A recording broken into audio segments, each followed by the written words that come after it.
మీ business ఏదైనా మీ ఊర్లో promotion చేయాలంటే అది సుమన్ టీవీతోనే సాధ్యం. ఇప్పుడే సంప్రదించండి. వివాహం కాలేదని ఒక వ్యక్తి ఆత్మహత్య చేసుకున్న ఘటన కామారెడ్డి జిల్లాలోని బిక్నూర్ మండలంలో గల పెద్దమల్లారెడ్డి గ్రామంలో ఒక సంఘటన జరిగింది.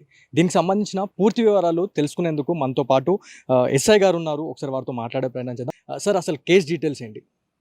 మనకు బిక్నూరు మండలంలో పెదమల్లారెడ్డి అనేది మేజర్ గ్రామ పంచాయతీ ఉందండి. మనకు పోలీస్ స్టేషన్ నుంచి ఒక 6 కిలోమీటర్ల దూరంలో ఉంటుంది.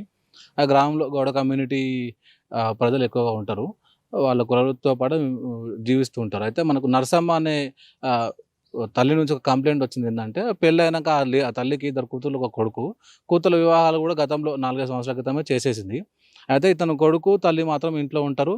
ఆహ్, ఇతనికి ఒక 5, 6 సార్లు కూడా సంబంధాలు చూడడం జరిగింది. సంబంధాలు చూసే క్రమంలో అతనికి సంబంధాలు నచ్చకపోవడం, లేదంటే వాళ్ళు రిజెక్ట్ చేయడం లాంటివి జరిగి మనస్తాపానికి గురై చనిపోయిండు అనేది మనకు కంప్లెయింట్ వచ్చింది.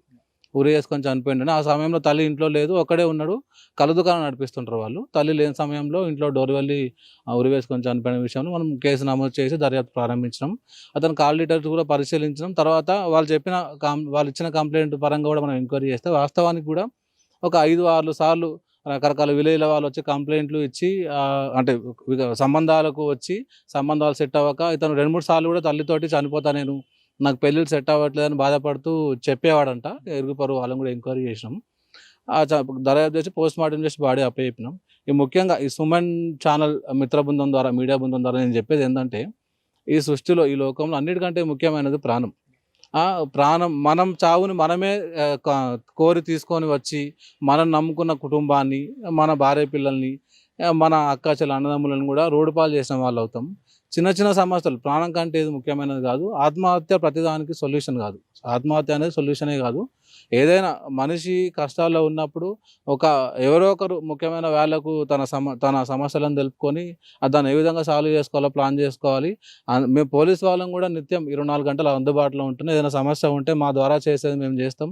మా ద్వారా కాని విషయాలు కూడా కౌన్సిలింగ్ ఇచ్చి ఇక్కడ చేసుకోండి అని మేమే దారి చూపించి చూపించడానికి పోలీసులు సిద్ధంగా ఉన్నాం. కాబట్టి ముఖ్యంగా ఇంకోటి ఏందంటే, ఇప్పుడు ఇతను 36 సంవత్సరాలు పెళ్లి కాలేదని చనిపోయిండు అనేది విషయం. తర్వాత ఈ మైనర్లు 18 ఇయర్స్ ఇప్పుడే అయిపోయిన వాళ్ళు ఈ ప్రేమ మోజులో పడి తెలిసి తెలియని వయస్సులో ఒక అమ్మాయి కోసం అబ్బాయో, అబ్బాయి కోసం అమ్మాయో, ఈ ఇద్దరు తనను కని పెంచి చదివించిన తల్లిదండ్రులను కాదని ఆత్మహత్య చేసుకున్న సంఘటనలు కూడా జరుగుతున్నాయి. కాబట్టి ఆత్మహత్య అనేది సమస్యకు పరిష్కారం కాదు. మనలో ఏ బాధ ఉన్నా, ఏ సమస్య ఉన్నా మన తల్లిదండ్రులకు, మన శ్రేయోభిలాషులకు లేదా పోలీసులకు చెప్పి సమస్యను క్లియర్ చేసుకునే విధంగా ప్రయత్నం చేయాలి తప్ప ఆత్మహత్య చేసుకోవడం అనేది చాలా తప్పుడు విషయం. రైట్ సార్, మీరు అన్నట్టు not only this case only, ఇప్పుడు ఉన్న జనరేషన్లో చూసుకున్నట్లయితే చాలామంది మైనర్లు మీరు అన్న విధంగా చాలామంది పెళ్ళిళ్ళు చేసుకొని, మైనర్గా ఉన్నప్పుడే పెళ్ళిళ్ళు చేసుకొని ఆర్థిక స్తోమత తట్టుకోలేక సూసైడ్ చేసుకున్న పరిస్థితి అయితే ఉంది.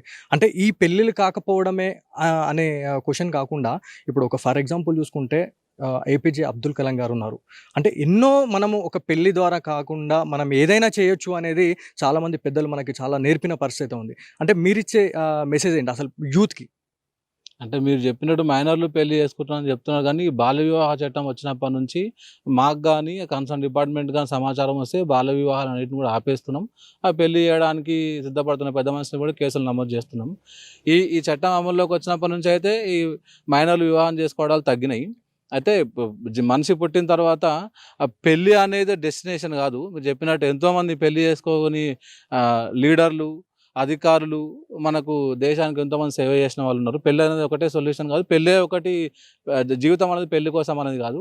దయచేసి ఎవరు కూడా పెళ్లి కాలేదనే విషయంలో ఇలాంటి ఆత్మహత్య చేసుకోవద్దని మేము పోలీసు వాళ్ళని కోరుకుంటున్నాం. అంటే సార్, ఇప్పుడు ఆ శ్రీకాంత్ అనే ఫ్యామిలీకి సంబంధించి మీరు మాట్లాడినట్లయితే, అంటే వాళ్ళ ఫ్యామిలీ వాళ్ళు ఏం చెప్పారు? అంటే వాళ్ళ అక్క చెల్లెలు కావచ్చు, వాళ్ళు అంటే ఏమన్నా ఇబ్బందులు ఏమైనా ఉన్నాయా? లేకపోతే అతనికి ఏమైనా మెంటలీ ఏమైనా టార్చర్ చేయడం జరిగిందా? ఇంత ఏజ్ వచ్చినా కూడా నీకు పెళ్లి కావట్లేదు అని చెప్పేసి ఏమైనా టార్చర్ చేసారా మెంటలీగా?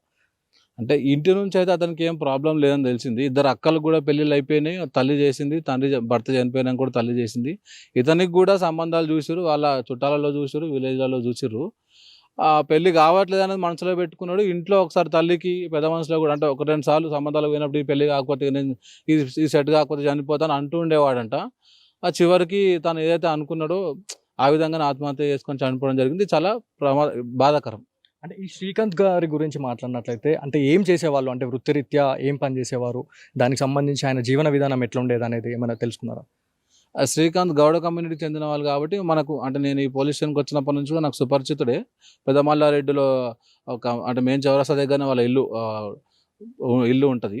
వాళ్ళు ఆ కళ్ళు లైసెన్స్ తీసుకొని కళ్ళు నడిపించుకొని జీవితం సాగిస్తుంటారు. ఇది కాకుండా కూడా వ్యవసాయం చేస్తున్నారని తెలిసింది. ఆర్థిక ఈ చావుకు ఆర్థిక ఇబ్బందులైతే కారణం కాదు. మనసులో ఏదో పెట్టుకొని సమాజం ఏమనుకుంటుందో 36 సంవత్సరాలకొచ్చినా, ఇంకా పెళ్లి కాకపోతే, ఇంకా అతనిలో ఏమైనా లోపాలున్నాయేమో అనుకుంటదేమో అని మనస్తాపానికి గురై చనిపోయిండనేది మాత్రం మనకు తెలుస్తున్నది. Right sir. మీరు చెప్పిన దాని ప్రకారమే చూస్తున్నట్లయితే చాలామంది మన ఫ్యామిలీ కోసం బతకకుండా బయట వాళ్ళ గురించి వాళ్ళేమనుకుంటారో, వీళ్ళేమనుకుంటారో అని చెప్పేసి చాలామంది సూసైడ్ వరకు వెళ్తా ఉన్నారు. అంటే పబ్లిక్ గురించి మనం బతకాల్సిన అవసరం లేదు అని చెప్పేసి ప్రతి ఒక్కళ్ళు తెలుసుకోవాల్సిన విషయం ఉంది. దీనికి సంబంధించి మీరేం చెప్తారు? మీరు చెప్పిందే కరెక్టు. మనం మనిషి పుట్టిన తర్వాత ఫస్ట్ మన కుటుంబమే ప్రయారిటీ 1. మన కుటుంబం ఏమనుకుంటుంది, మన కుటుంబం కోసం మనం ఏం చేసినాం, మనం మన కుటుంబం నుంచి ఏం పొందినాం అనేదే ముఖ్యము. బయట వాళ్ళు ఏమనుకున్నా అనవసరం. సమాజంలో ఆ సిద్ధాంతాల ప్రకారం బతుకుతాం, అది అందరితోటి సాధ్యమవుతుంది. కొన్ని మనకు వ్యక్తిగత కారణాల వల్ల కొన్ని మనం అనుకున్నట్టు జరగవు. దానికి ఆత్మహత్యే సొల్యూషన్ కాదు. ఎవరి గురించి ఆలోచించాల్సిన పని లేదు. ఇలాంటి వాళ్ళ కోసం కౌన్సిలింగ్ చేయడానికి పోలీసు బృందం ఎప్పుడు సిద్ధంగా ఉంటుంది. ఎప్పుడైనా పోలీస్ స్టేషన్కి వచ్చి సమస్యలు చెప్పుకోవచ్చు. ఏ విధంగా అయినా మాకు ఐడియా లేకపోతే మా పై అధికారులకు కానీ, ఇంకా నిపుణులకు కానీ తెలుసుకొని కౌన్సిలింగ్ చేయడానికి ప్రయత్నం చేస్తాం. గతంలో చేసినాం కూడా ఇలాంటివి. అంటే ఫైనల్‌గా మీరు చెప్పే విషయం అతనికి ఎలాంటి కలహాలు లేవు, ఎలాంటి గొడవలు లేవు అని చెప్పి చెప్తారు.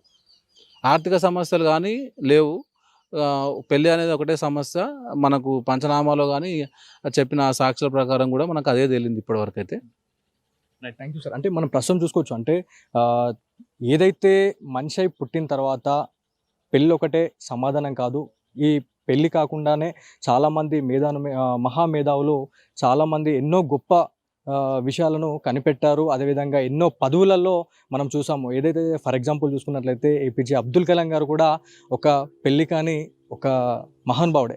అయితే దీన్ని ఇన్స్పిరేషన్‌గా తీసుకొని ప్రతి ఒక్కళ్ళు యూత్ కావచ్చు, ఎవరైనా ప్రతి ఒక్కరు ఒక ఎయిమ్‌తో బయటకెళ్ళాలి, ఎయిమ్‌తో ముందుకెళ్ళాలని చెప్పేసి పోలీస్ డిపార్ట్మెంట్ అంతా చెప్తా ఉంది.